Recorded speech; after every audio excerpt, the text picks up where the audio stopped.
शिव और सती का विवाह रोकने हेतु हमें अपनी सेना के साथ दक्ष के निवास पर धावा बोलना होगा। ठहरिए।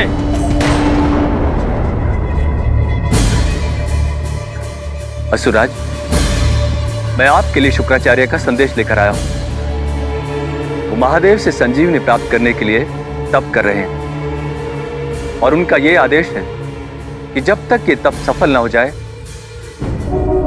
कोई भी असुर देवताओं पर आक्रमण नहीं करेगा, नहीं तो देवासुर संग्राम छिड़ जाएगा और फिर वो महादेव शुक्राचार्य को संजीवनी कदापि नहीं देंगे।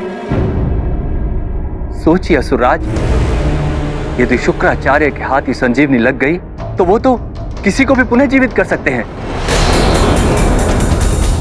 और फिर आप क्या, हम सब असुर अमर हो जाएंगे। और असुरराज, यदि असुर अमर हो गए तो देवताओं की पराजय निश्चित है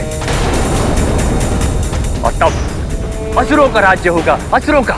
जब तक वो संजीवनी प्राप्त करेंगे तब तक सती और शिव का विवाह हो चुका होगा और उनका पुत्र जन्म लेकर हमारा वध कर चुका होगा। हमें उस सती को विवाह के पूर्व ही मारना होगा। कल सती का स्वयंवर है। हमारे असुर योद्धा देवताओं का वेश बनाकर स्वयंवर में प्रवेश करेंगे और अवसर मिलते ही सती का वध कर देंगे।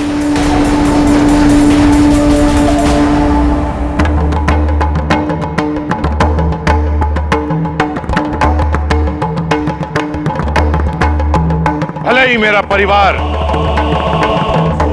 मेरे निर्णय के विरुद्ध है, परंतु मेरा निर्णय अटल है।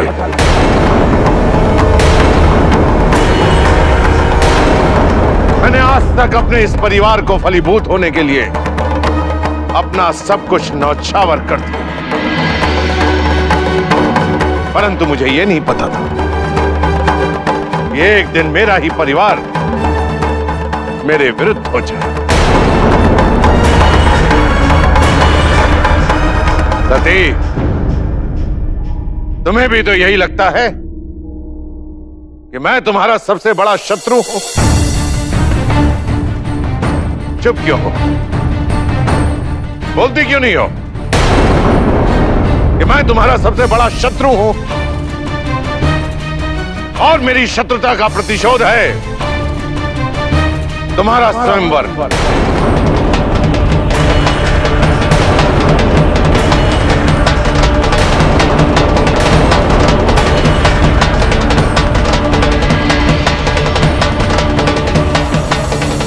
कदापि नहीं पिताजी, निस्संदेह मैं शिव से प्रेम करती हूँ और उनसे विवाह करने के लिए इच्छुक हूँ,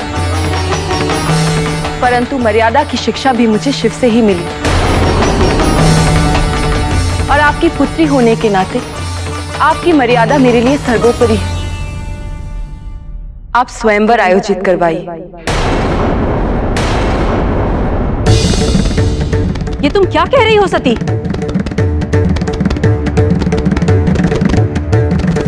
यदि तुम सोच रही हो कि इस स्वयंवर में शिव कोई और रूप धारण करके आ सकता, ये तुम्हारा भ्रम है।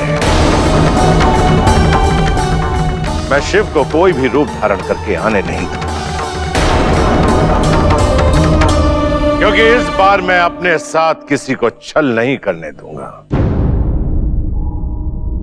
स्वयंवर तक कोई सती से नहीं मिल सकता।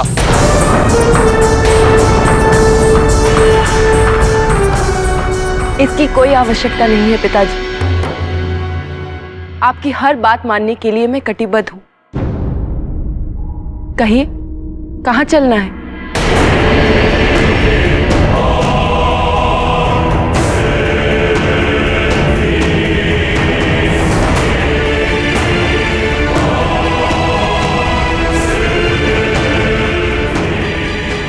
आओ मेरे से।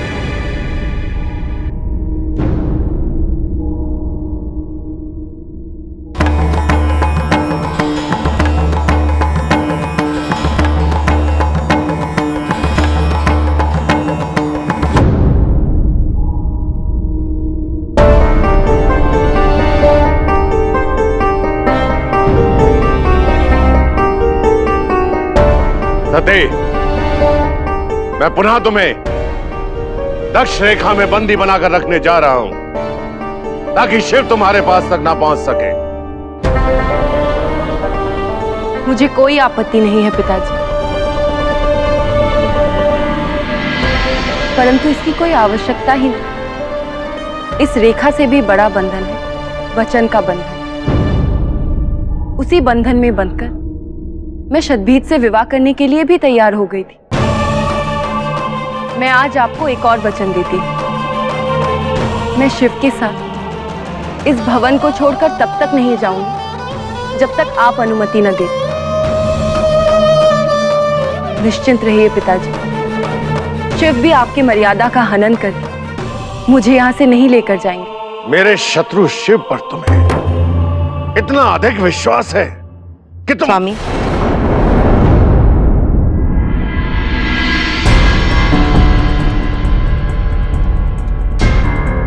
और कितना अपमान, कितना अत्याचार करेंगे आप मेरी पुत्री पर? कब मुक्ति मिलेगी मेरी सती को? कब?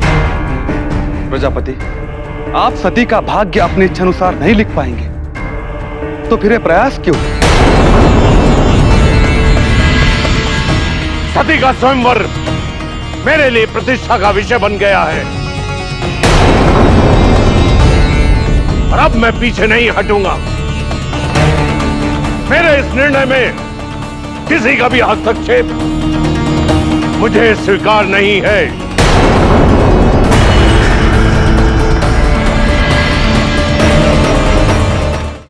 इस शिव को मैं भली भांति जानता हूं, वो कोई ना कोई छल अवश्य करेगा। महर्षि भृगु, आप सत्यकाम दर्पण का निर्माण करेंगे जिसके द्वारा किसी भी बहरूपीय का असली स्वरूप दिखाई देने लगे। अपने अहंकार के कारण आप क्यों नहीं समझ पा रहे हैं स्वामी कि यदि शिव को ऐसा ही करना होता तो वो जटा के रूप में बहुत पहले ही कर चुके होते।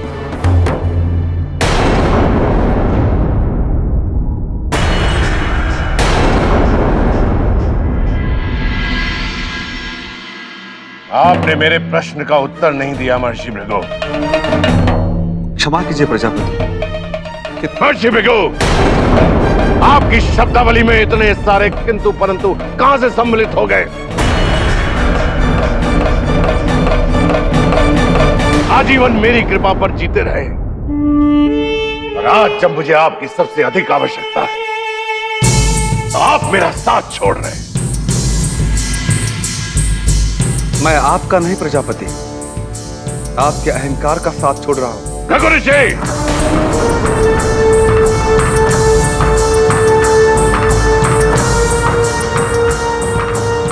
मर्यादा की सीमा लांघने के लिए आप मेरे दंड के अधिकारी भी हो सकते हैं। नहीं पिताजी, नहीं,